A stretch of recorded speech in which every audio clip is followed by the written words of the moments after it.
আমার সাধ্যের মধ্যে যতটা সম্ভব ততটুকু দিয়ে মাম্মামের বিশেষ দিনটাকে বিশেষ করে তোলার জন্য আমি দেখো মাম্মামকে সকাল সকাল স্নান করিয়ে রেডি করে দিয়েছি। তারপর এখানে ওর জন্য পায়েস রান্না করছি নিজে হাতে।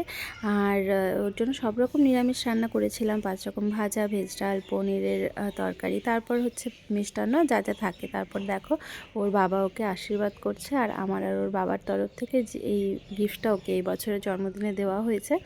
তো সেটা মাম্মাম হাতে পড়ে থাকতে চাচ্ছিল না, সেই জন্য খুলে দিলাম। কারণ এটা এখনকার জন্য অ্যাকচুয়ালি নেওয়া হয়নি, প্রত্যেক বছরই জন্মদিনে ভেবেছি ওকে কিছু কিছু সামর্থ্য মতো দেবো, যেহেতু মেয়ে সন্তান, তাই না?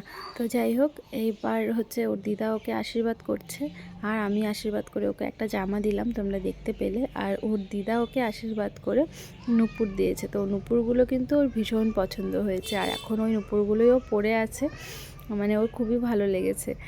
যাই হোক, আমরা যেহেতু ওর জন্মদিনটা শনিবার পড়েছে, আর শনিবার না পড়লেও আমি নিরামিষভাবেই উদযাপন করতাম, কারণ জন্মদিনে সেভাবে তো কোনো অনুষ্ঠান করিনি, নিজেরাই যেটুকু পেরেছি দিনটাকে একটু স্পেশাল করার চেষ্টা করেছি। আর তারপর দেখো, খাওয়া দাওয়ার পর মাম্মামকে গান চালিয়ে দেওয়া হয়েছিল, আর ও ভীষণ আনন্দ করছিল। ওর এই ছোটো ছোটো আনন্দগুলোর মধ্যে আমি জীবনের সমস্ত রকম মানে উৎসাহ, খুশি, শান্তি, তৃপ্তি সব খুঁজে পাই। ওকে যেন এভাবে আনন্দে রাখতে পারি, এটাই তোমরা সবাই আশীর্বাদ করো। বাকিটা নেক্সট পার্টে দেখাবো।